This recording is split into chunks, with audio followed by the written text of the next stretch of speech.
Despegamos con Lorenzo Ramírez.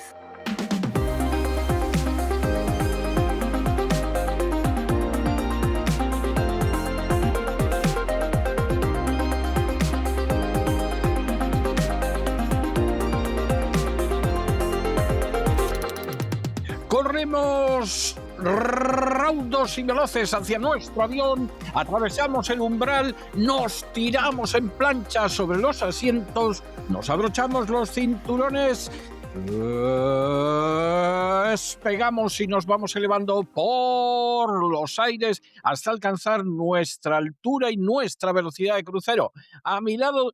Hombre, don Lorenzo, va usted de capitán de navío petrolero que, vamos, parece usted un brazo de mar. O sea, usted va a cruzar el estrecho de Hormuz. Usted lo va a conseguir. Sí, voy a llevar como ese analista financiero que se marchó allí con un par de cartones de tabaco. Yo he dejado de fumar, pero hombre, y ya le digo a don César que si me meto en el estrecho de Hormuz con el barco, al final me acabo fumando 2 paquetes de Winston o de Marlboro, prácticamente seguro, ¿no? O de Ducados, ¿no? O de Celtas cortos, que esto ya es más de cuando éramos más chavales, ¿verdad? ¿Recuerda usted, don César, aquellos cortos, Celtas cortos sin Bueno, filtro? Que fue... yo lo recuerdo de haberlos visto, porque, vamos, no fumé eso en mi vida. O sea... Yo era de los que me escapaba en el recreo de vez en cuando ahí a echarme un piti que otro, en aquellos tiempos en los que se vendían incluso de forma individual. Madre Yo mía. creo que yo debía de ser de los poquísimos alumnos de mi clase que no fumaba. Debíamos de ser 3 o 4 los que no fumábamos, el resto efectivamente aprovechaban el recreo, sobre todo en los cursos superiores, para salir a la calle a fumar un pitillo. Sí. O como decía el de Aterriza como puedas, ¿no? El de la película Airplane, elegí un mal día para dejar de fumar y al final acaba diciendo el hombre, elegí un mal día para dejar de snifar pegamento. Bueno, pues así estoy seguro de que están muchos de los que hoy en día pues están viendo lo que está ocurriendo. Bueno, pues todo el mundo está pendiente de lo que sucede en Hormuz. ¿Hay bloqueo? ¿No hay bloqueo? Lo que no hay es ataques. Es decir, no hay ataques y barcos están pasando. Cada uno que saque las conclusiones que considere Sí. oportunas.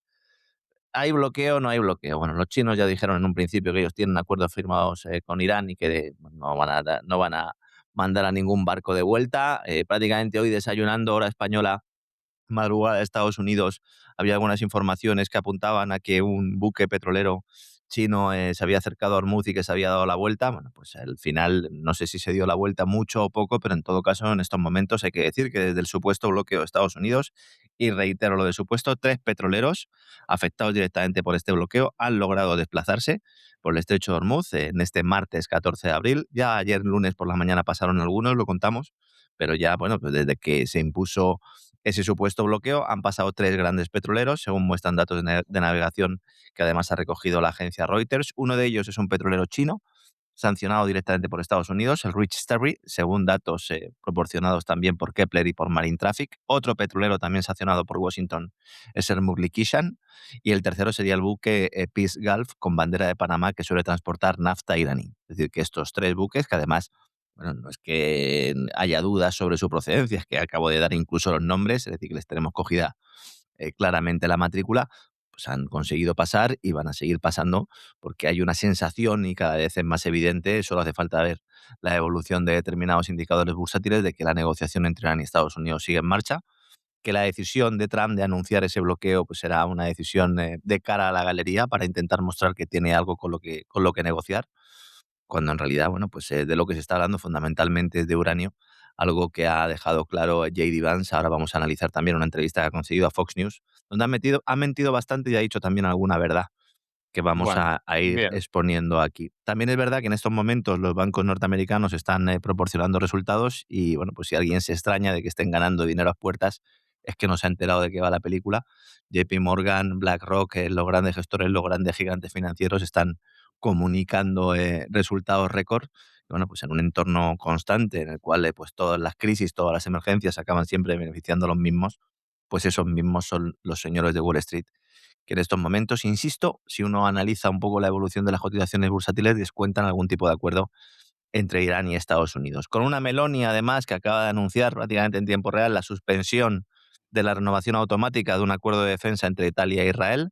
Parece ser que el resultado de las elecciones en Hungría y todo el movimiento que está capitaneando Pedro Sánchez va a obligar a más de uno a realizar algún movimiento que en el caso de Meloni yo creo que estaba deseando hacer. Meloni y Netanyahu son como el agua y el aceite, aunque puedan tener intereses conjuntos, sobre todo en materia energética. Italia aspire a ser esa puerta del gas de Oriente Medio, eh, de Argelia y también en el futuro, ¿no? Seguramente también de Israel a Europa, pero Giorgia Meloni, a nadie se le escapa que Netanyahu no es santo de su devoción y básicamente, pues después de los resultados en Hungría, pues alguno pensará que, bueno, pues Meloni ha decidido, pues básicamente poner sus barbas a remojar, ¿no? Primera ministra italiana que ha dicho que su gobierno decide suspender la renovación automática, como digo, del acuerdo de defensa con Israel, noticia prácticamente última hora, y Meloni ha realizado las declaraciones ante los medios tras una visita a una industria en Verona, sin dar más detalles sobre el acuerdo. Con lo cual vemos cómo ese movimiento de oposición a Netanyahu también va creciendo, incluso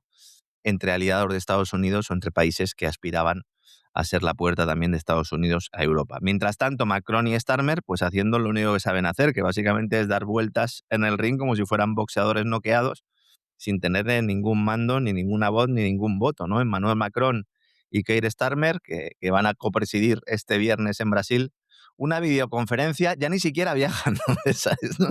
Ya, Ya, ¿para dice, qué? ¿Para qué? claro, Sí, sí, sí. dice, claro, dice, es que claro, organizamos esto, aquí preparamos desayuno para 20, luego vienen 5 solo, ¿no? Luego, claro, tampoco te puedes ir a ningún lado, porque a ver si te pilla alguna cámara guardando el postre seco en el bolsillo, y al final pues la tenemos, ¿no? Como cuando iban los tres en el tren, las tres Marías en el tren, ¿recuerda usted, don César, no? Sí. Iba allí Starmer con Merz también, ¿no? Y con el propio Macron, y estaban todos allí medio en pijama, con cosas raras así como blancas encima de la mesa, que se apuraban en esconder rápidamente. Bueno, pues esto es una evolución también de ese fracaso de la famosa coalición de los voluntarios, también en su momento. Se intenta dar la imagen de que hay algún tipo de posibilidad de que una Europa bajo el mandato de Macron y bajo el mandato de Starmer puedan tener pues algún papel en esta crisis, en este caso la de Oriente Medio, y bueno, pues se van a reunir para hacer una videoconferencia de países no beligerantes dispuestos a contribuir. Fíjese el funambulismo argumental y Sí, sí, narrativo que tiene que hacer, es ¿eh? buenísimo, sí, sí. Y de país no beligerante, es decir, yo no ataco, con lo cual a mí que no me ataque nadie tampoco. Países no beligerantes dispuestos a contribuir a una misión multilateral y puramente defensiva. Sí, esto es como la tortilla de patatas sin huevos ni patatas.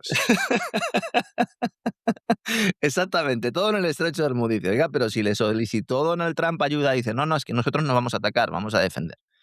Claro, viendo un poco las informaciones al respecto, esto lo ha comunicado el Eliseo, el Palacio del Eliseo, el gobierno francés. Digo, bueno, voy a ver qué detalles son y qué tipo de misiones. Bueno, pues la misión no se conoce, los detalles tampoco, no se sabe cuándo empieza, ni el diseño, ni los participantes, es decir, que no existe. Eso sí, el Eliseo nos dice que es independiente de los esfuerzos de Estados Unidos y que está, abro comillas de nuevo, destinada a restablecer la libertad de navegación en el estrecho de Hormuz cuando las condiciones de seguridad lo permitan. Es decir, si hay Bien. que ir, se va. Si la situación realmente lo exige, uno va, que va a ser que no, que va a ser que no, al menos de momento va a ser que no. Y en estos momentos también, casi última hora, embajadores de Líbano, bueno, embajadores de dos países que carecen de relaciones diplomáticas, Israel y Líbano, se reúnen, o está previsto que se reúnan en el día de hoy en Washington, con la intervención, con la presencia del secretario de Estado Marco Rubio, reunión que sería histórica, porque es la primera vez que mantiene Israel y Líbano negociaciones o conversaciones, vamos a decirlo así, porque negociar cuando te están matando, pues yo no sé si es una negociación pura o dura, pero bueno, conversaciones, los cuales pues supuestamente se hablaría del desarme de Hezbolá y un acuerdo de paz entre ambos países, algo que tampoco tiene mucho sentido porque el ejército del Líbano sin Hezbolá no es capaz No, de no, no, defenderse.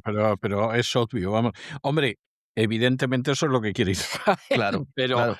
pero Que no quería ir evidentemente al encuentro, también hay que decirlo, ha ido sí, regañadientes, Trump lo ha cogido de la oreja a Netanyahu y ha dicho, dame algo, o sea, dame algo porque no puedo estar yo todo el sí. rato obedeciendo tus órdenes y tú que no me des nada, al menos mándame una delegación aquí, hacemos el paripé con lo del IVA.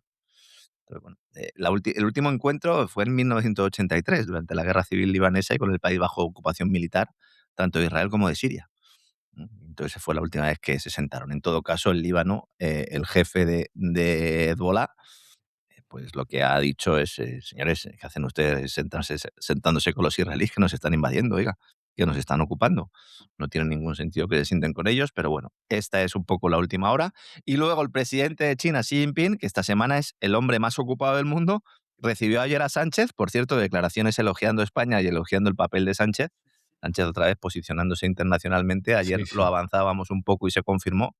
Recibe hoy a Lavrov, viaje de 2 días, el ministro de Exteriores ruso, y ayer también estuvo con su, bueno, pues con el homólogo de Emiratos Árabes Unidos, con Mohammed bin Zayed Al Nahyan, donde además le presentó el chino al emiratí una propuesta de 4 puntos para retomar la paz y la estabilidad en Oriente Medio, porque ahora lo que está haciendo China es hablando con Arabia Saudí, está hablando con Emiratos Árabes Unidos y le está diciendo a Xi Jinping, ¿veis cómo del lado que tenéis que estar era del nuestro? Exactamente.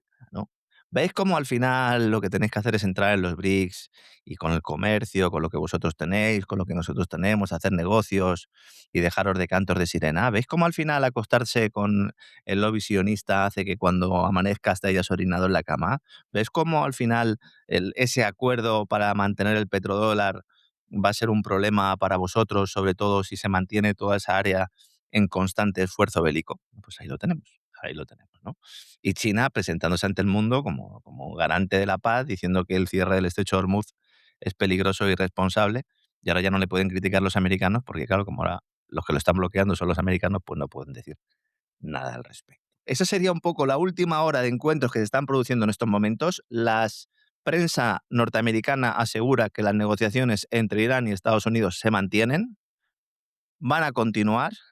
Ayer Trump abría la puerta a establecer una prórroga adicional a las 2 primeras semanas, con lo cual nos podríamos ir a un mes de negociaciones. No ha habido informaciones de ataques ni de bombardeos, al menos de relevancia importantes en las últimas horas. Por lo tanto, hay un discurso que se nos está presentando de que se mantiene un enfrentamiento, pero por debajo hay algún tipo de acuerdo para mantener el alto el fuego. Crucemos los dedos siempre que se habla de todo esto. J.D. Vance, que fue el que volvió con el rabo entre las piernas de las negociaciones en Islamabad, ha concedido una entrevista con Fox News para intentar sacar un poco la cara, porque ayer había quedado como Rufete en Lorca y todo el mundo pues estábamos diciendo que había hecho un papelón tremendo y que Witkoff, Kastner y en general los enviados del lobby sionista pues le habían hecho quedar muy mal en esas negociaciones. Él dice que ahora mismo solo se le piden a Irán 2 condiciones. Ya solo son 2 condiciones, don César. El compromiso definitivo de Irán de no desarrollar un arma nuclear, Pero eso no hay ningún problema, si eso es lo que esto dicen lo han ellos tenido mismos. siempre, ¿no? Claro. Con fatua incluida, con fatua incluida. Y luego que Irán les entregue el material enriquecido, el uranio enriquecido, a Estados Unidos. Eso ya es más complicado. Dice, oiga, claro, había mucha, el de Fox News, no, porque al final allí estaba jugando en casa, pero había incluso en los comentarios que se publicaban en la web de Fox News, muchos americanos le preguntaban a Vance, sin que les contestara, pero bueno, hacían esta reflexión. "Ah, pero ustedes no decían hace un año que habían acabado ya con todo el programa nuclear iraní". Sí, es que Y eso entonces es dice, obvio. claro, dice, no, sí, hemos acabado con él, pero necesitamos el compromiso de que el uranio enriquecido que todavía tienen, que nos lo entreguen. Y entonces le han preguntado a Vance, bueno, entonces las negociaciones se mantienen. Dice, claro, claro que se mantienen. Lo que pasa es que ahora la pelota está en el tejado de Teherán. Dice, nosotros nos fuimos de Islamabad sin acuerdo porque los iraníes tuvieron que regresar a Teherán para obtener la aprobación de Jamenei de los términos estadounidenses. Dice, bueno, y esto no lo tenemos que creer, señor Vance. La pelota está en el tejado de Irán, dice. Y claro, ellos no lograron llegar a un acuerdo y tuvieron que regresar a Teherán para hablar con el líder supremo o con otra persona para obtener la aprobación. Bueno, esto evidentemente es falso, pero es lo que está defendiendo Vance. ¿Cuál es el eje de todo esto en estos momentos? Estados Unidos le pide a Irán que se comprometa públicamente a una moratoria de 20 años sobre el enriquecimiento de uranio. Buah, ni soñarlo. Irán ha dicho que está dispuesto a aceptar una moratoria de 5. Una moratoria de 5, ha dicho Irán. Y acepta un proceso de dilución supervisado para su reserva de uranio altamente enriquecido en lugar de una eliminación total. Esto es una concesión significativa, muy significativa. La verdad es que sí.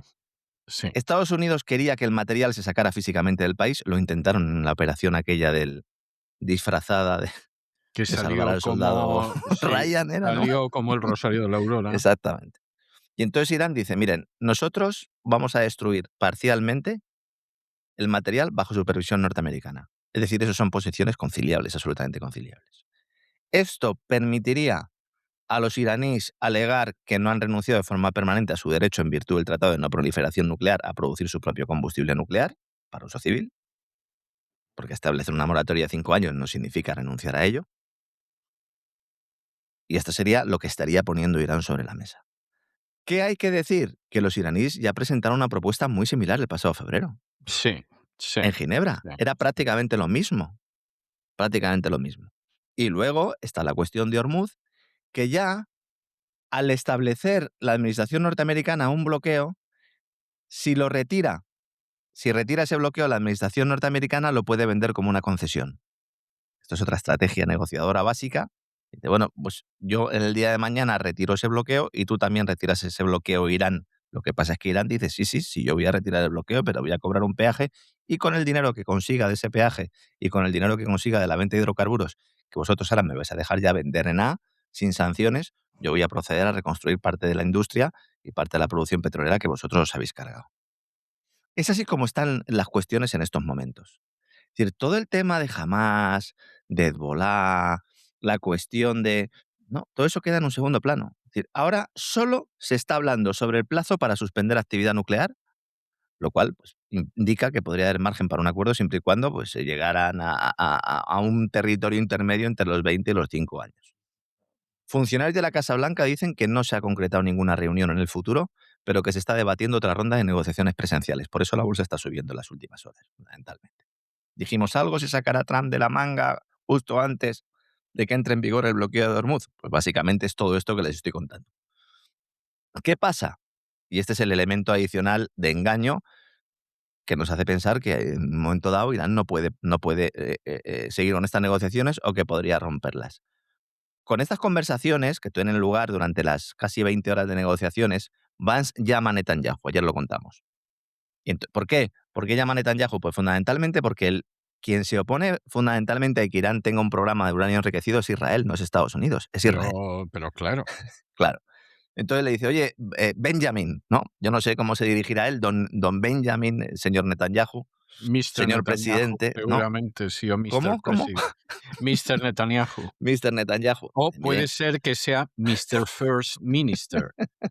Bueno, o mi amo, o Sibuana, o cualquier O cosa, ¿no? simplemente mi amo, sí.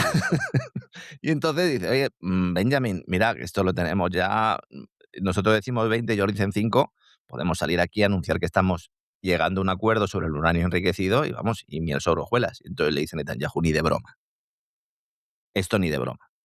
Tenéis que pegar un plantón. Y entonces Vance se va. Ahora que dice Vance, no, si yo no le pegué un plantón a nadie, fueron ellos los que se fueron y entonces yo me tenía que volver a mi casa. Entonces estamos aquí Claro. como en una película absoluta.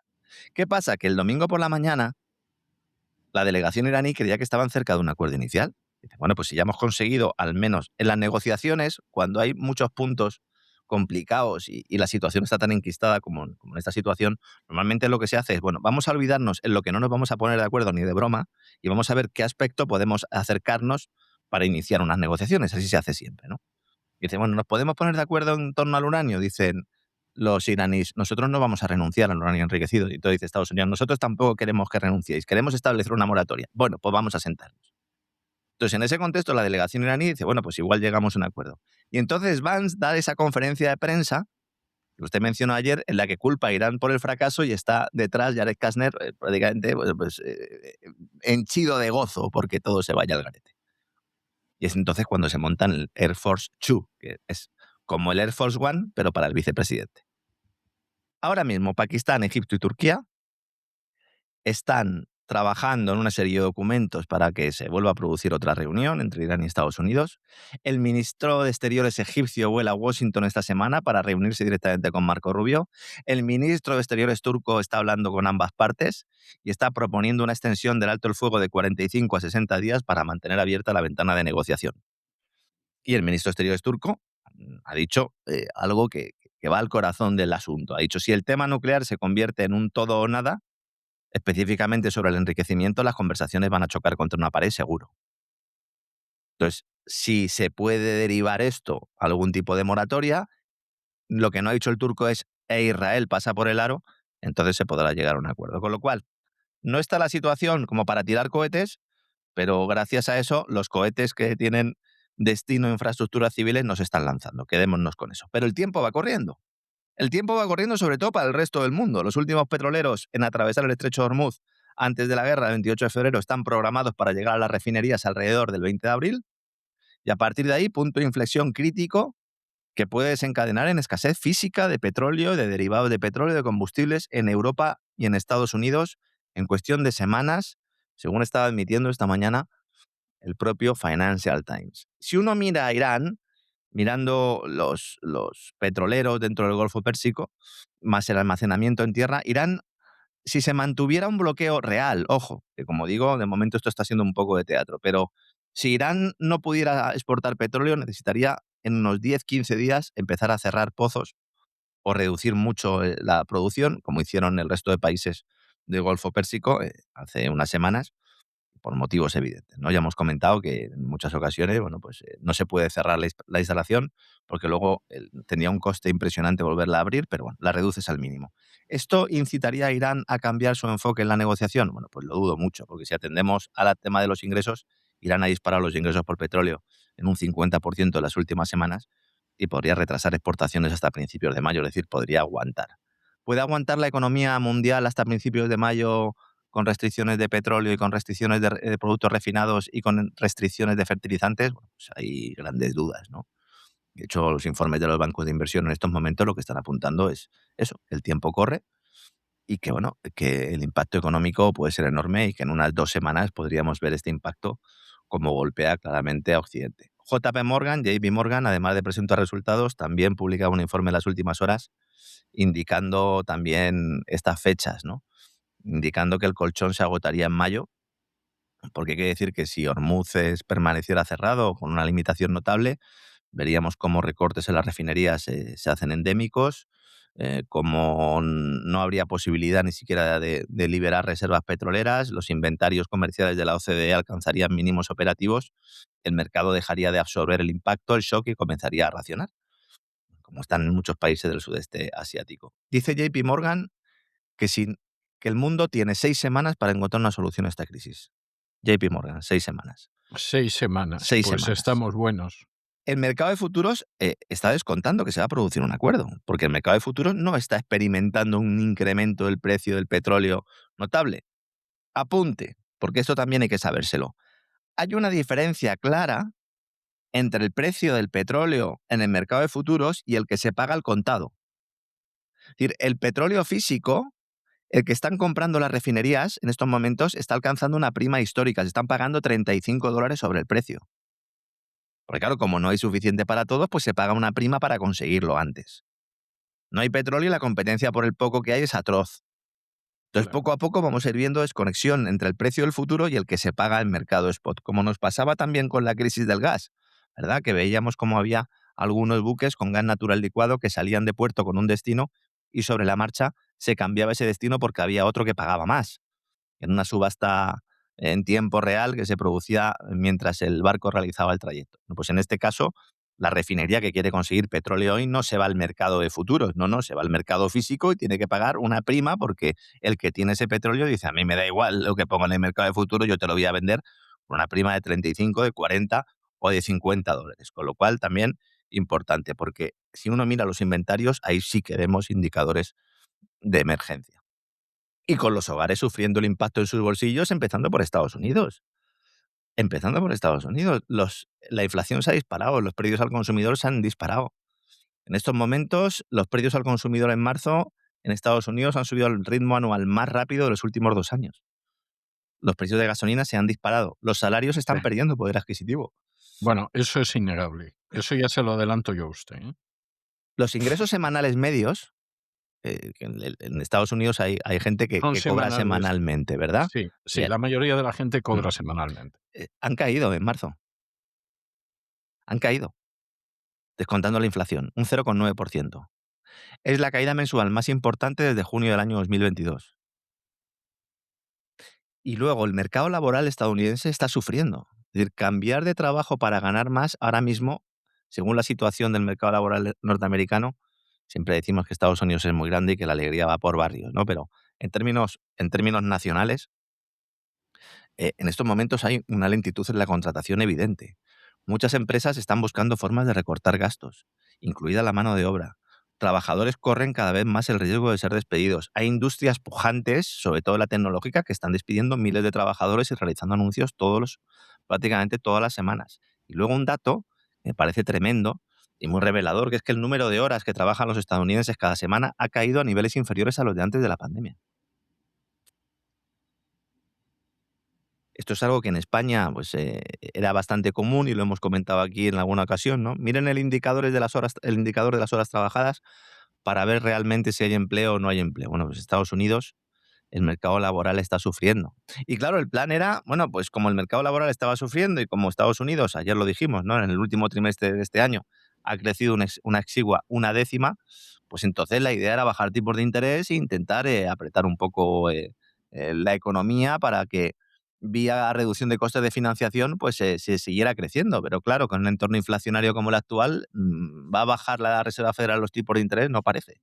Y en Europa, el Banco Central Europeo, lo que parece, al menos lo que descuentan los analistas y los inversores, es que van a subir incluso 2 o 3 veces este año, ¿no? Con lo cual, cuidado porque por ahí también puede ir otra de las vías, ¿no?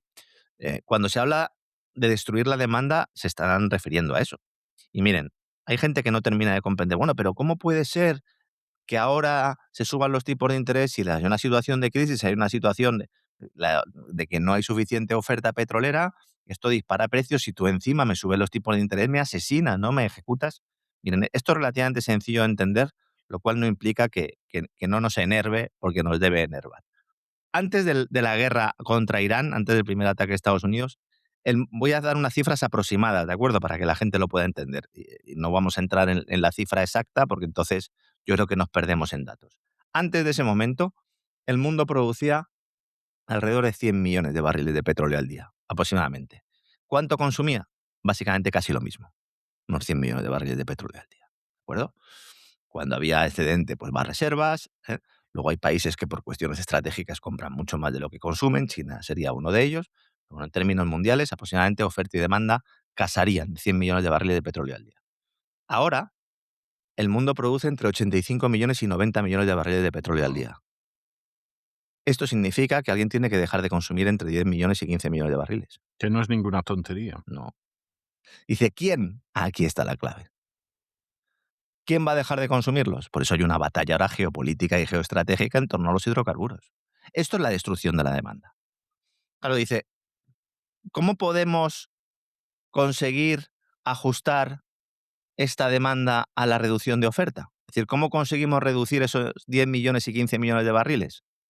Pues para eso teóricamente estaría el precio, obligando a algunos compradores a dejar de consumir petróleo. ¿Quiénes? Quienes no se lo puedan permitir o quienes tengan otras vías adicionales para no consumir una determinada cantidad de petróleo para el fin que sea necesario, porque sean países que tengan un mix energético en el cual pues, puedan reducir su consumo de hidrocarburos, porque puedan establecer también determinadas medidas en términos de política nacional, lo que sea, pero es el precio el indicador.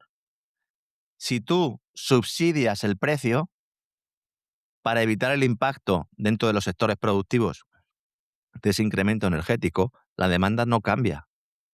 Se siguen solicitando 100 millones de barriles de petróleo al día. Pero es que no están. Es que no hay 100 millones de petróleo al día. Entonces, ¿qué hacemos? ¿Cómo nos organizamos? Esto es importante entenderlo.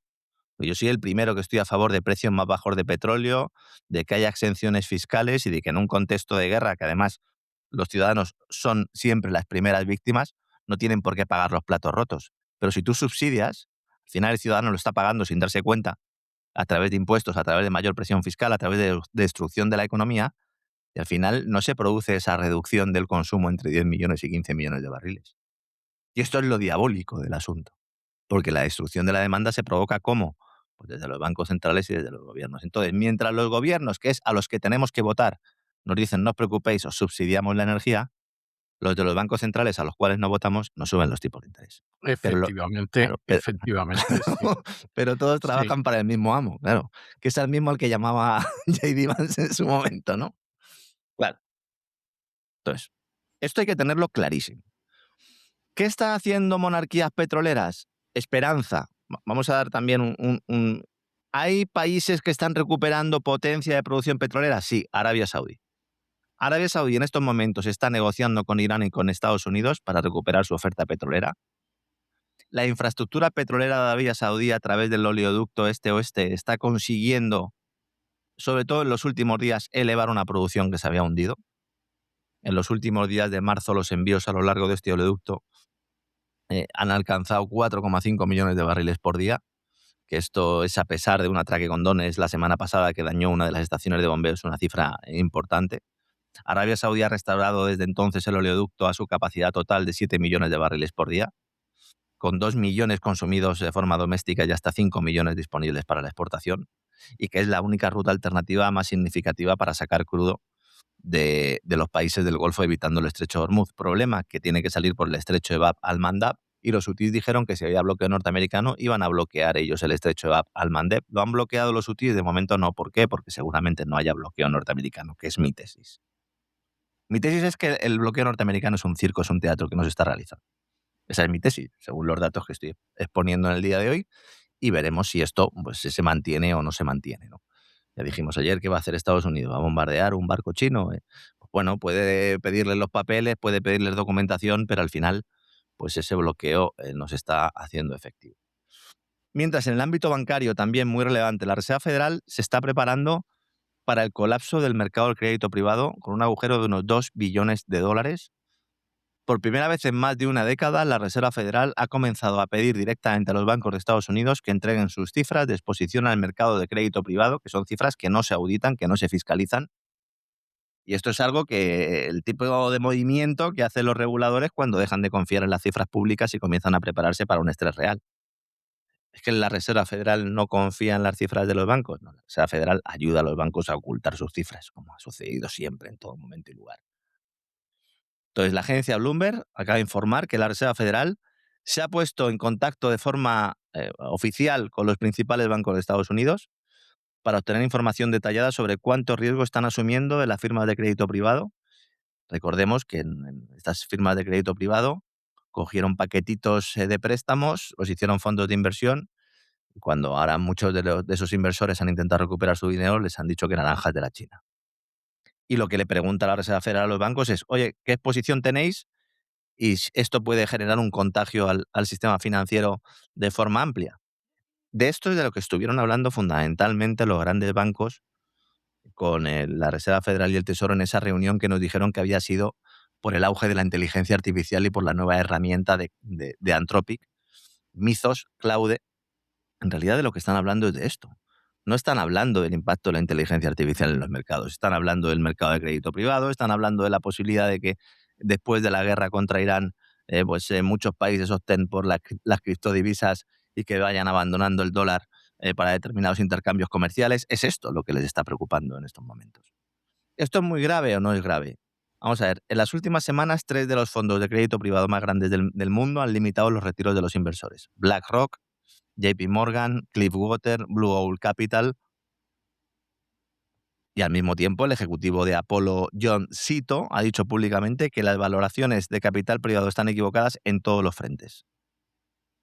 Según su estimación, él pone un ejemplo, dice, prestamos a una compañía de software de tamaño medio, típico, comprado entre 2018 y 2022, compañía de software, que podrían recuperar solo por cada dólar entre 20 y 40 centavos. Esto implicaría pérdidas de entre 60 y el 80% respecto a la inversión inicial. ¿Cuántas empresas, sobre todo el área de las grandes tecnologías, van a sufrir no por el nuevo invento de Anthropic, Cloud Mythos, sino por el hecho de que su propia actividad la van a poder hacer aplicaciones de inteligencia artificial, no la de Anthropic, sino otras muchas? Va a producir una explosión de la burbuja de la tecnología y de la inteligencia artificial, acabando en primer lugar con algunas de las empresas del sector tecnológico. Bueno, pues eso es lo que parece que están diciendo los bancos de Estados Unidos, con un secretario del Tesoro, Scott Bessent, que también se prepara para utilizar la crisis y la excusa migratoria para implantar la identidad digital, que es en eso en lo que están desde hace mucho tiempo. Acaba de emitir una orden ejecutiva que obliga a los bancos a recopilar información de ciudadanía sobre si son inmigrantes legales en Estados Unidos de sus clientes. Yo, la verdad, pensaba que algún tipo de documento se solicitaba para abrir una cuenta bancaria en Estados Unidos, don César. Yo no sé si es que hay estados donde esto es distinto. No, porque los bancos suelen tener normas que aplican al banco en cualquier estado. Lo que te puedes encontrar, eso sí, pero bueno, eso pasa en cualquier país del mundo, es una sucursal bancaria donde el empleado que te atienda lo haga muy bien, o el empleado que te atienda sería para que se dedicara a otro tipo de cosa. Pero eso pasa en todos los países del mundo. Actualmente no se requieren documentos de ciudadanía para abrir una cuenta bancaria en Estados Unidos. Necesitas ser residente, pero no ese documento de ciudadanía. O tener un No, negocio, ¿no? ni siquiera residente, ¿eh? Tampoco, tener un negocio, No, ni siquiera. tampoco. Supongo que puede variar según, Claro, según los bancos, pero quiero decir, ahora aparece un español por aquí. sí, yo No mismo, es mañana, usted mismo, venga, mañana, sí, no es residente, sí, no tiene un negocio y lo único mm, que quiere es abrir una cuenta perfecto, y con que usted dé una dirección donde le manden los exacto. estadillos Ujú, del banco, le abren la cuenta. ujú. En la Unión Europea los bancos pues solicitan documento nacional de identidad. Y la verificación de la situación del ciudadano, si es legal o está en una situación regular o irregular. No voy a hablar de personas legales o ilegales, porque las personas no son legales o ilegales, pero una situación irregular, pues en Europa estamos acostumbrados. Claro, en Estados Unidos no es así. Entonces, ¿qué es lo que quiere hacer el secretario del Tesoro? Dice, pues vamos a aprovechar y, utilizando la excusa migratoria, no solo vamos a pedir esa documentación para el que venga a abrir una cuenta bancaria relativo a la ciudadanía, sino que vamos a aplicarlo no solo a los nuevos clientes, sino también a los titulares de cuentas existentes, que es algo que avanzaba el Wall Street Journal. Y entonces la idea es establecer normas de verificación de la ciudadanía. Qué comunista suena esto, ¿eh? Normas de verificación de la ciudadanía para aplicarse o para utilizar la banca norteamericana, ¿eh? Titulares de cuentas existentes, no solo los nuevos, lo cual pues podría suponer una gran carga normativa y de cumplimiento tanto para los consumidores como para las instituciones financieras. Sobre todo lo que haría sería pues allanar ese camino para un proceso de identificación digital que en Estados Unidos es muy difícil de imponer porque no hay una cultura, bueno, porque existe precisamente la cultura contraria, ¿verdad? A no tener que estar constantemente dirigiéndote al Estado utilizando un número y una letra o un determinado carnet de identidad. Es verdad que se utiliza el carnet de conducir, ¿verdad? ¿No? Como elemento para, para... Es el habitual, ¿eh? Mm, Es el habitual. sí. Yo, de hecho, que suelo utilizar un documento que sería lo más aproximado al DNI en España, que además es otro documento electrónico, a mí me miran con una cara cada vez que lo doy tremendo. Y y en algún caso, que me lo han pedido en algún comercio y de pronto lo he enseñado, han llegado a llamar al encargado para verificar que es le estoy contando una anécdota Dándole al real, ¿eh? botón de seguridad, ¿verdad? Debajo del Sí, sí, mostrador, seguridad, que yo vengan a por este estaba, hombre.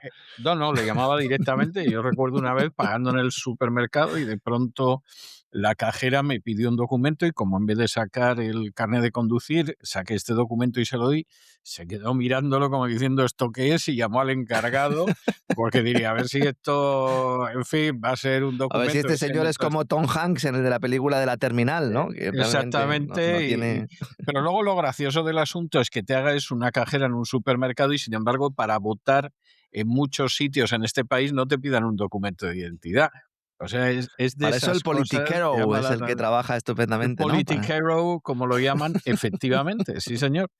Sí, señor, el personaje que se dedica a recoger votos fraudulentos para echarlos en la urna, aquí en Estados Unidos lo llaman politiquero, El lo cual politiquero. dice mucho del tipo de votos fraudulentos que recoge, ¿eh? Claro, claro, así Luego es. que no digan, pero un tío que lo Exacto. llaman el politiquero, Sí, ya no a es de... partir Sí. de ahí tú me dirás. O No sea, es de de ascendencia Oklahoma no es. noruega, De no, Oklahoma no es. de ascendencia noruega no es. O sea, que es así. Más cosas. Noticia que salía también en las últimas horas, que realmente es una noticia antigua. Lo que pasa es que bueno, pues el diario El País lo contaba como algo nuevo y digo, bueno, vamos a comentarlo en el programa porque también me han preguntado algunos de nuestros amigos. Yo llevo mucho tiempo hablando de esa militarización de la inteligencia artificial a raíz de la operación Maduro, guerra de Ucrania, masacre en Gaza y también guerra de Irán, pues está demostrando cómo cada vez la relación entre las empresas de inteligencia artificial del Pentágono son más estrechas. Ya no hablamos solo de las grandes tecnológicas de Silicon Valley, las Google, Amazon y compañía, sino que ahora ya tenemos directamente a empresas de la vigilancia global como Palantir o empresas de la inteligencia artificial pura y dura como OpenAI o como Anthropic. Y entonces, bueno, la noticia que publica el diario El País es Destacamento 101, era el titular, la unidad del ejército de Estados Unidos dirigida por ejecutivos tecnológicos. Entonces, el subtítulo indicaba una foto de 4 tipos pues, prestando juramento con uniforme castrense. La administración Trump nombra tenientes coroneles a 4 directivos de Meta, OpenAI y Palantir, empresas con las que el Pentágono mantiene contratos para acelerar la innovación militar. Vamos a ver. Estos tipos fueron nombrados el 13 de junio del año pasado. Desde el 13 de junio del año pasado hay directivos de grandes tecnológicas a los que se les ha dado un cursillo acelerado, una mili acelerada, y se les ha nombrado altos cargos militares, teniente coronel. Esto se hizo en el cuartel Mayer Henderson Hall, a menos de 10 minutos en coche del Pentágono. 4 tipos, de esas 3 compañías que acabo de citar, con la mano levantada en señal de juramento, con la gorra con la insignia de hoja roble propia del rango de teniente coronel y con traje de camuflaje, en una ceremonia especial donde se presentó el Destacamento 201, también conocido como Cuerpo Ejecutivo de Innovación, que nos decían que es una iniciativa, abro comillas, diseñada para fusionar los conocimientos tecnológicos más avanzados con la innovación militar. Don César, ayer en su editorial, precisamente hablaba de la excusa de emplear el auge tecnológico ligado al ámbito militar para decir que esto al final pues, va a traer una bonanza para todos, porque al final las investigaciones y las innovaciones siempre acaban en el ciudadano. Y usted pues hacía una crítica de esta máxima que es profundamente falsa. Ya no es que se vaya a contratar a gente pues del ámbito del Pentágono, del ámbito militar por parte de las compañías tecnológicas pues para que les ayuden en sus proyectos. No, es que es al revés. Es que quien está contratando a gente de las tecnológicas es el propio Pentágono, contratando, nombrándolos tenientes coroneles. Uno de ellos, el responsable de producto de OpenAI, creador de ChatGPT, el responsable de producto. Otro, el director de tecnología de Palantir. Otro es directivo de Palantir y de OpenAI. Y el último, uno de los hombres de confianza de Mark Zuckerberg. ¿Usted se acuerda cuando Trump decía que iba a meter a Mark Zuckerberg en la cárcel? Todo lo decía Donald Trump, que iba a meter a Mark Zuckerberg en la Sí, cárcel. Claro, sí. porque claro, Facebook, Meta y el resto de empresas tecnológicas habían sido un poco la muleta de la agenda globalista en Estados Unidos. Pues al final lo primero que hizo, 13 de junio del año pasado, bien. Este vínculo ya no es comercial. O sea, no estamos hablando de un vínculo comercial entre empresas de inteligencia artificial y el Pentágono, no. Estamos hablando de ejecutivos tecnológicos con galones literales. Sí, sí, sí, sí, Claro, sí. esto es inédito. Y hubo muchos militares que dijeron, oiga, pero ¿y esto qué es? Vamos a ver, es que se le diera el rango de teniente coronel a 4 civiles tras un entrenamiento de 4 semanas, cuando para ser teniente coronel tienen que pasar entre 15 y 20 años de carrera, ¿eh? Hombre, yo no sé si les enseñaron a hacer muchas cosas, pero de hecho, 2 de los ejecutivos que nombraron tenientes coroneles en la ceremonia, se les olvidó hacer el saludo militar al general Randy George. Cuando este le felicitó tras el juramento, ni siquiera hicieron el saludo. Ni siquiera se cuadraron. ¿Se podría haber hecho de otra forma? ¿Hasta ahora cómo se hacía esto? Bueno, pues incorporas a los directivos en puestos más bajos del escalafón. Problema que entonces no puedes mandar. Y cuando te sientes con un alto cargo militar, no puedes obligarle a que te obedezca. Entonces, la intención era visibilizar esa cooperación entre las Fuerzas Armadas de Estados Unidos y las empresas representadas. ¿Esto es nuevo? No. Lo que pasa es que ya se está mostrando sin ningún tipo de cortapisa.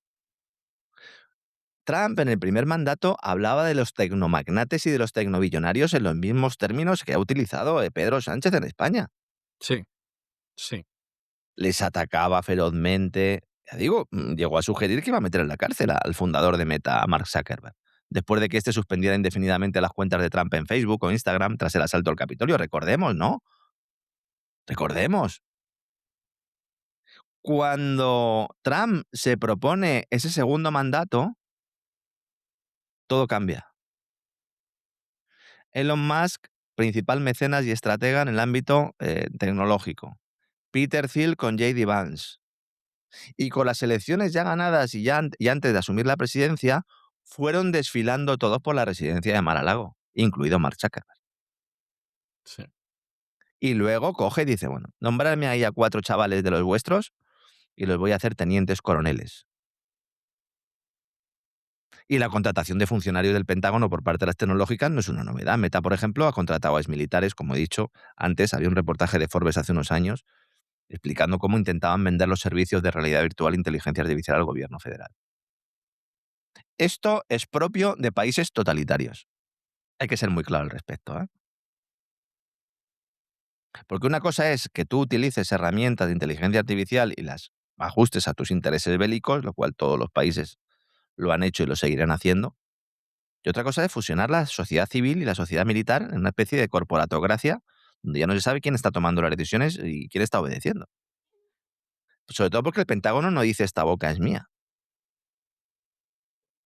Lo único que es público es que el procedimiento de incorporación express de militares reservistas que se inauguró en su momento ha reducido de 18 a 6 los meses que se tarda en incorporar a un candidato a la estructura militar proveniente de este mundo de la tecnología. Con lo cual habría otros miembros de empresas de inteligencia artificial que están siendo pues nombrados o están entrando en ese cuerpo militar norteamericano, ¿no? Importante también. Bueno, y Hungría, ¿qué me dice de Hungría? No sé, Zelensky y von der Leyen en estos momentos están asustados. ¿Este acabará pasando por el aro o no, don César? Esa es la gran cuestión, ¿no? Se supone que sí, ¿eh? Se supone que sí, porque además tiene mucho, mucho material para chantajearlo. La mujer escribió un libro de cómo la Bueno, atizaba con el cinturón y la pegaba delante de los niños y todo, o sea, el personaje es muy chantajeable. Pero la verdad es que ha hecho una inauguración que es todo lo contrario de lo que la gente esperaba, ¿eh? a ver, Peter Magyar, este hombre, para el que no lo sepa, este era del partido de Orbán. Sí, Lo que pasa es que se sí, va. sí, Y se sí, va diciendo que hay mucha corrupción. Normalmente sí, cuando pasa eso es porque al que se va no le han dado su parte. Normalmente suele suceder. sí, sí. Entonces dice, oiga, que aquí hay mucha corrupción, aquí todo el mundo está robando, yo no me estoy llevando nada. Entonces salió. ¿Qué pasa? Ya lo decíamos ayer. Oiga, sobre el papel, bueno, pues el programa electoral de este tipo, aunque nos pueda parecer un Feijóo a la húngara, sobre el papel no hay una diferencia ideológica muy importante en los temas centrales con respecto a Orbán. Y decíamos, bueno, ya veremos lo que sucede. Bruselas, nada más llegar, le dice, muy bien, señor, bueno, este hombre todavía no es primer ministro de Hungría, ha ganado las elecciones parlamentarias y pues ahora se tendrá que realizar el proceso correspondiente y que Orbán salga y que este hombre pues se convierta en el primer ministro, pero todavía no lo es. Entonces, aunque me refieran en algún momento dado, incluso durante estas semanas, con un nuevo primer ministro, para que todo el mundo lo entienda, Peter Magyar. Lo primero que hace Bruselas es, a ver, pues si ya hemos echado a Orbán, bueno, pues aquí tienen los 35.000 millones de euros que no le hemos querido dar a Orbán, que tenía derecho Orbán a recibirlos, y no se los hemos dado porque hemos estado chantajeando permanentemente al gobierno de Orbán, pero a ti te los vamos a dar. Y entonces dice Magyar, sí, me lo vais a dar, a ver, dármelo. Y entonces dice Bruselas, no, no, todavía no, tienes 27 condiciones para que te lo demos. Dice, ¿cómo que 27 condiciones? ¿Cuáles son las más destacables? Que Hungría acepte destinar el préstamo de 90.000 millones de euros a Ucrania, que Muy levante bien, su veto. Claro, claro. ¿Que esto sí, tiene mucho que ver con la Unión Europea? Pues en teoría no, porque Ucrania no es de la Unión Europea. Pero bueno, sí, ya, ya. claro. Que levante el veto al paquete de sanciones contra Rusia, bien. Y luego también lo que quieren es iniciar una serie de conversaciones para modificar todo el relato con respecto a la pelea migratoria, porque Budapest ya está pagando una multa de 1 millón de euros al día, precisamente porque a la Unión Europea no le gusta la política migratoria que tenía Orbán, y entonces le están diciendo, me la cambias. Y luego, pues al mismo tiempo, también Bruselas ha manifestado preocupación, dicen ellos, porque el primer ministro saliente, porque Orbán pueda usar el periodo de transición de 30 días que tiene ahora para imponer algún tipo de decisión de personal o legales, que al final siempre se cree el ladrón que todos son de su condición, porque básicamente es lo que hacen también los presupuestos europeos justo antes de irse. En esas estábamos cuando aparece Magyar en rueda de prensa. Y dice lo siguiente: estamos de acuerdo con la negativa de Hungría a conceder a Ucrania un préstamo de la Unión Europea de 90.000 millones de euros. Esta es una decisión que ya se tomó en Bruselas en diciembre y no entiendo por qué se necesita ser revisada ahora. No apoyamos la adhesión acelerada de Ucrania a la Unión Europea. Estamos hablando de un país en estado de guerra y aceptar un país en guerra en la Unión Europea es absolutamente absurdo. Fíjense cuál es la condición que pone. No dice que Hungría o su gobierno esté en contra de que entre Ucrania porque va a generar un perjuicio sobre el tejido productivo húngaro, que va a afectar al sector primario húngaro incluso al reparto de fondos de cohesión o fondos estructurales. No, no, está diciendo, mientras esté en guerra, nosotros no vamos a plantear la adhesión a la Unión Europea, con lo cual deja la puerta abierta, pero al mismo tiempo la cierra. Más, dice Magyar, vamos a seguir comprando petróleo ruso.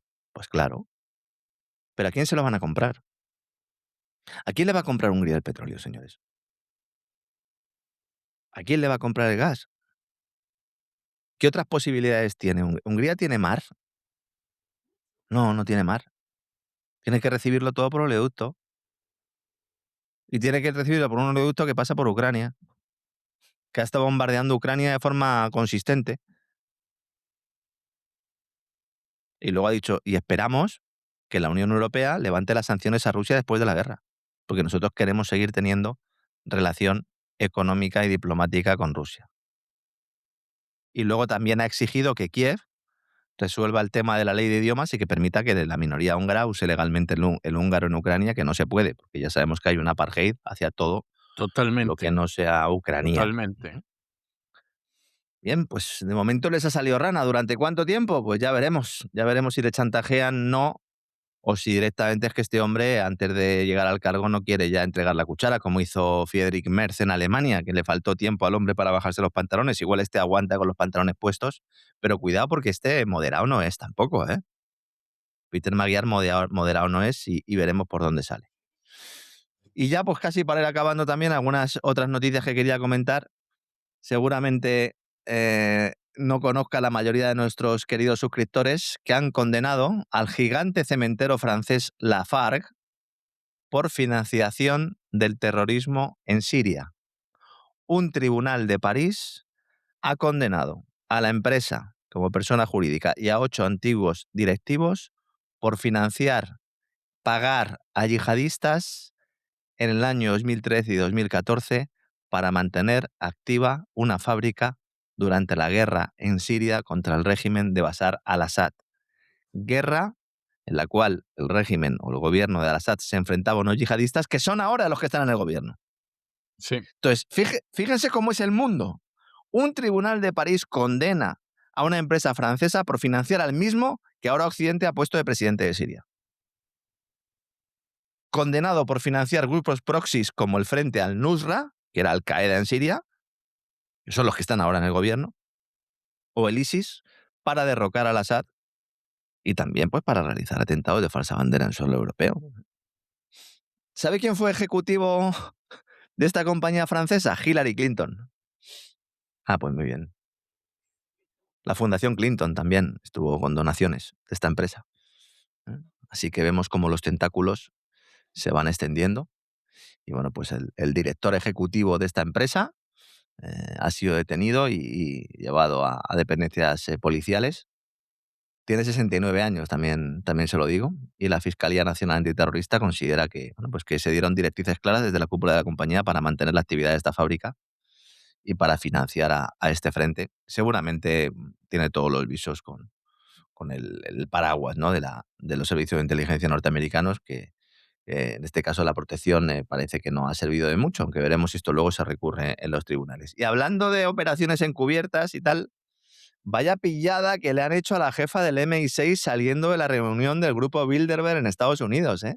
Para que vayas a ciertos sitios. Es que, claro, quien con niños se acuesta, pues Hombre, los ya se espías ya no sabe. son lo que eran, ¿no, César? Esto, ¿no? Salir ahí con una No, mochililla del hotel, ¿no? Además, mira allí a la cámara esta señora rubia, que esta señora ha nacido en Reino Unido, pero es de ascendencia ucraniana. De hecho, su abuelo era un nazi, era un ucraniano que trabajaba para los nazis. efectivamente, sí. ¿No había más gente para poner al frente del MI6 o precisamente la han puesto por eso? Pues es muy posible que la hayan puesto por eso. Pero Era un muy espía posible, nazi ¿eh? conocido como el carnicero, además, ¿eh? Sí, sí. Pues ya se Estoy puede usted hablando imaginar. de una señora que se llama Blaise Metreweli, que, bueno, es la primera mujer en liderar el MI6 en toda su historia, y su abuelo, que se llama Konstantin Drobowolski, ¿eh? Imagínense que ella se llamara también Blaise Drobowolski. Bueno, pues es que era su abuelo, entonces era su apellido. Este hombre deserta del Ejército Rojo y se convierte en un informante nazi en la ración de Chernigov, en lo que sería hoy Ucrania, en la Ucrania actual. Entonces, según los archivos alemanes publicados por el Daily Mail, Dobrowolski era conocido como The Butcher, como el carnicero, o el agente número 30 por los comandantes de la Wehrmacht. Bueno, pues su nieta ahora mismo es la directora del MI6, insisto, saliendo de la reunión del Club Bilderberg, y en unas imágenes pues, que también han dado la vuelta al mundo, sobre todo en las redes sociales. Fíjese que esta señora, antes de ascender a lo máximo de la cúpula del MI6, era la directora de tecnología. Antes Bien, hablábamos, ¿verdad?, de bien, esa bien, bien, fusión de bien. Silicon Valley y tal, pues al final la tecnología es la que va mandando. Se ha montado también en relación al grupo Bilderberg, a la reunión de este año, que han adelantado la edición y además la han situado en Washington. Por eso salían esas imágenes de la señora del MI6 saliendo de uno de los hoteles en Washington. Se ha montado una buena en Holanda. Ha habido una polémica ahí, sobre todo en la prensa, por la presencia de los reyes Guillermo y Máxima de los Países Bajos, al estar en la lista de participantes, porque la asistencia que la propia Casa Real había mantenido en secreto, pues ha aparecido en las listas que se han ido filtrando, y esto ha desatado ciertas críticas en el país y ha reavivado el debate sobre el tema de la monarquía, ¿no? Vamos a ver, yo no sé quién se sorprende de que los monarcas de Holanda, de Países Bajos, vayan al Club Bilderberg, pero es que no saben quién fundó eso. Si es que Sí, el Club Bilderberg, exactamente. claro, el Club Bilderberg se funda en 1954, la primera reunión se hace en el Hotel Bilderberg, precisamente, bajo el liderazgo, entre otros, del príncipe Bernardo, abuelo del actual monarca neerlandés. Es que el grupo Bilderberg y la corona de los Países Bajos son uña y carne. Entonces Sí. yo no entiendo ahora que la gente se ponga, ¿no?, se lance las manos. Quien no va es la Casa Real Española, no va a las reuniones del Bilderberg. Y es curioso porque ha habido una época en que sí iban, ¿eh? Sobre Ha todo habido Sofía una era la que época iba. iba Sofía, Ujú. efectivamente. Sí, yo supongo que porque pensaban que Sofía se enteraría. Y y claro, si iba el rey, pues no Que se estaba lo muy cuente luego claro. ella al marido, ¿no? Sí, sí, Sí, seguramente el rey hubiera aprovechado para otro tipo de actividades, ¿no? De extraescolares, pero claro que para eso tampoco le hacía falta ir al Club Bilderberg. sí, las Entonces, chucherías, ¿no?, que están en torno al club, ¿no? Las diferentes exactamente, chucherías y ágapes, ¿no?, exactamente, y servicios, ¿no?, que se dan exacto, de forma exacto. anexa y accesoria al club. Y Sofía iba, entonces sí, Sofía Sofía iba. iba, bueno, además es que, claro, no dejan tomar notas. Eso es. Puedes decir, pero claro, no puedes tomar notas, no puedes grabar. Pues con eso Sofía sí se enteraba de cosas y se quedaba con ello y tal, pero fíjese el rey. O sea, lo del rey hubiera sido tremendo, Claro. sin notas, sin dietas, en fin, sin que le pasaran alguna Dice: "Pues, ¿para minuta qué o voy a algo. ir? ¿Para qué voy a ¿Para qué ir?", voy a ¿no?, ir? diría. ¿Para qué voy a ir? Ahora Sí, bueno, vamos a ver, de esas hay en todas partes. en las reuniones del Club Bilderberg, que la verdad es que son famosas, ¿no?, porque van muchos empresarios, primeros ministros, gente del mundo de las finanzas, del mundo de los medios de comunicación, siempre ha tenido, como digo, desde la propia fundación, ha ido muy ligado a las monarquías europeas. Entonces, Sofía iba, era una constante en esas citas, pero desde 2015 deja de ir. ¿Qué pasa en 2015? Que es cuando Felipe VI se convierte en rey. Desde Claro. ese momento ya deja de ir. Y no hay constancia real ni ningún papel que confirme que Felipe VI, bueno, Leticia menos, haya participado en algunas de estas reuniones. La propia reina Sofía ha hablado de estos encuentros. Hay un libro de Pilar Urbano, de esos que escribe Pilar Urbano, que si uno sabe leer entre líneas, encuentra muchas cosas interesantes, y si no sabe leer entre líneas, pues se traga unas milongas también del tamaño de la puerta a un garaje. El libro se llama La reina muy de cerca, y ahí ella habla, ¿no?, de esas reuniones, ella definía las reuniones del Club Bilderberg como apasionantes, es decir, ella se lo pasaba muy bien, porque decía, claro, porque ahí va gente que sabe de todo, va gente del perfil, la política, la energía, la defensa, la investigación científica y tal, y entonces le pregunta a Pilar Urbano, dice, ya, hombre, pero hay un hermetismo alrededor, y entonces ella dice, el secreto es para que cada uno pueda decir con libertad lo que piensa. Fíjense, ella lo dice con toda la inocencia del mundo, pero fíjense lo que esto implica. Es decir, si el secreto es para que cada uno pueda decir con libertad lo que piensa, implica que ustedes constantemente al pueblo le están diciendo lo que no piensan. O sea, les están mintiendo en la cara. Entonces el secreto es para que podamos decir la verdad, al menos entre nosotros. Y luego dice ella, allí nadie es reina, ni canciller, ni presidente.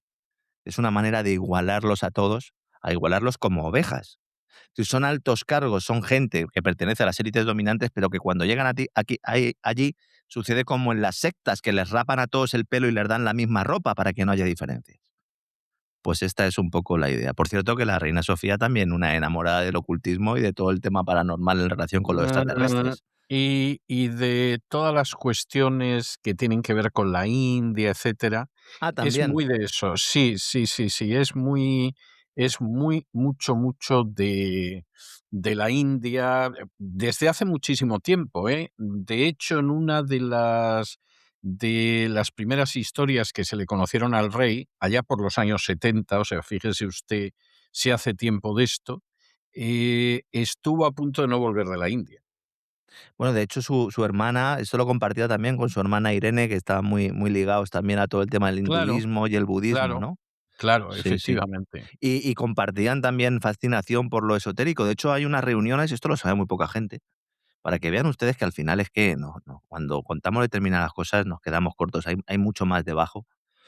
Había unas reuniones, esto lo contó en su momento Vanity Fair España, para que vean que hay informaciones que salen y que luego pues permanecen soterradas.